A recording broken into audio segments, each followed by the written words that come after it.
রাতের ভয়, ভয় যেখানে জীবন্ত।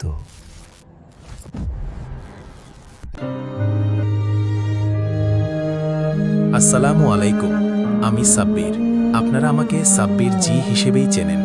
আপনারা জানেন আমি শখের বশে বা মানুষের বিপদে বিভিন্ন অলৌকিক ঘটনার রহস্য উন্মোচন করতে দেশের আনাচে কানাচে ঘুরে বেড়াই। অনেক ঘটনা আমি আপনাদের শুনিয়েছি, কিন্তু আজকের এই ঘটনাটি আমার জীবনের মোড় ঘুরিয়ে দিয়েছিল।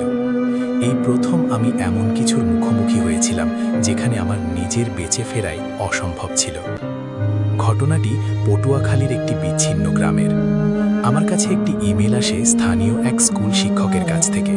তিনি জানিয়েছিলেন তাদের গ্রামের একটি পুরনো জমিদার বাড়িতে গত 1 মাসে 3টি রহস্যময় মৃত্যু ঘটেছে। প্রতিটি লাশের ঘাড় মটকানো এবং শরীর থেকে সমস্ত রক্ত উধাও। স্থানীয়রা বলছে ওটা জিনের কাজ, কিন্তু আমার মনে হচ্ছিল এর পেছনে অন্য কোনো অশুভ শক্তি কাজ করছে।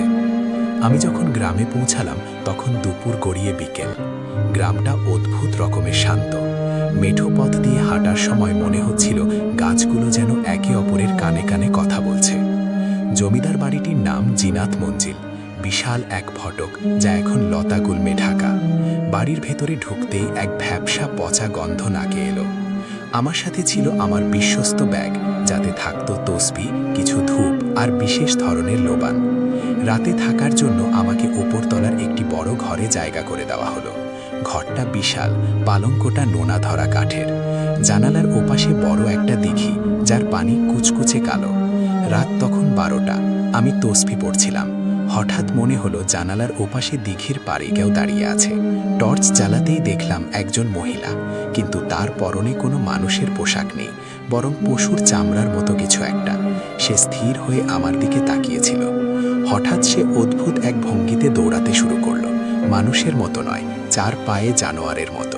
চোখের পলকে সে জঙ্গলের ভেতরে অদৃশ্য হয়ে গেল।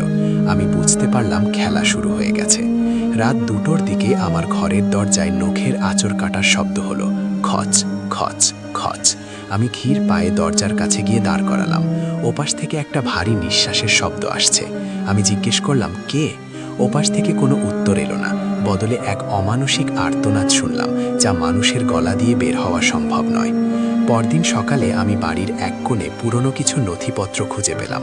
সেখান থেকে জানতে পারলাম এই বাড়ির জমিদার জিনাত আলী সাহেব বহু বছর আগে এক কালো জাদুকরকে দিয়ে তার বাড়িতে একটি পাহারাদার হামজাত নামিয়েছিলেন। কিন্তু জিনাত আলীর মৃত্যুর পর সেই অশুভ শক্তি নিয়ন্ত্রণহীন হয়ে পড়ে।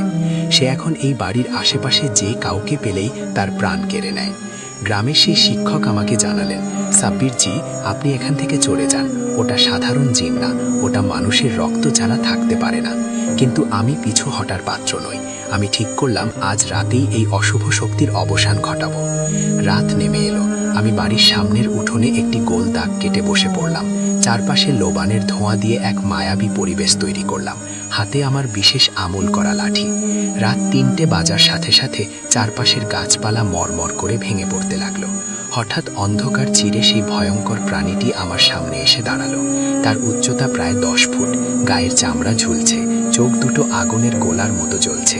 সে হুঙ্কার দিয়ে আমার দিকে ঝাঁপিয়ে পড়ল, কিন্তু গণ্ডির কাছে এসে সে ছিটকে পড়ল। সে তার রূপ বদলাতে লাগলো। কখনো সে আমার পরিচিত কারো কণ্ঠে ডাকছে, কখনো বিভৎস আকার নিচ্ছে। সে দেয়ালে উল্টো হয়ে হাঁটতে শুরু করলো এবং আমার ওপর পাথরের বৃষ্টি শুরু করলো। আমি বুঝতে পারলাম এটি সাধারণ জিন নয়, এটি একটি মারিদ জিন, যা মানুষের ক্ষোভ থেকে শক্তি সঞ্চয় করে। আমি উচ্চ স্বরে আয়াতুল কুরসি পাঠ করতে শুরু করলাম। পুরো বাড়ি কাঁপতে শুরু করলো। জিনাত মঞ্জিলের ইটগুলো একে একে খসে পড়ছে। সেই অশুভ সত্তাটি আর্তনাদ করে বলল, আমাকে যেতে দিবি না সাব্বির, আমি তোকে শেষ করে দেব। আমি এক মুঠো পড়া বালি তার দিকে ছুঁড়ে মারলাম। সাথে সাথে এক বিশাল বিস্ফোরণ ঘটল। আগুনের কুণ্ডলীর মাঝখানে সে বিলীন হয়ে যেতে লাগলো। সারা গ্রাম যেন সেই আর্তনাদে কেঁপে উঠল। ভোর হলো। আমি যখন চোখ খুললাম দেখলাম আমি উঠোনে পড়ে আছি। আমার সারা শরীর ক্ষতবিক্ষত, কিন্তু সেই ভয়ঙ্কর ভারী বাতাস আর নেই। জিনাত মঞ্জিল এখন ধ্বংসস্তূপ। গ্রামের মানুষ ছুটে এলো। তারা দেখল সেই বাড়ির গেটে একটি বিশাল কালো কুকুরের কঙ্কাল পড়ে আছে। আমি ব্যাগ গুছিয়ে বাড়ির পথে রওনা হলাম। বাসে বসে ভাবছিলাম, পৃথিবীটা যতটা আমরা সহজ মনে করি ততটা সহজ নয়। আমাদের চোখের আড়ালে এমন অনেক জগৎ আছে যার অস্তিত্ব অস্বীকার করার উপায় নেই। বন্ধুরা, এই ছিল আমার পটুয়াখালীর অভিজ্ঞতা। আপনারা যদি কখনো এমন কোনো জায়গায় যান যেখানে মন বলছে যেও না, তবে দয়া করে সেখানে যাবেন না, কারণ সব রহস্যের সমাধান করার ক্ষমতা মানুষের থাকে না। সাবধানে থাকবেন। আল্লাহ হাফেজ।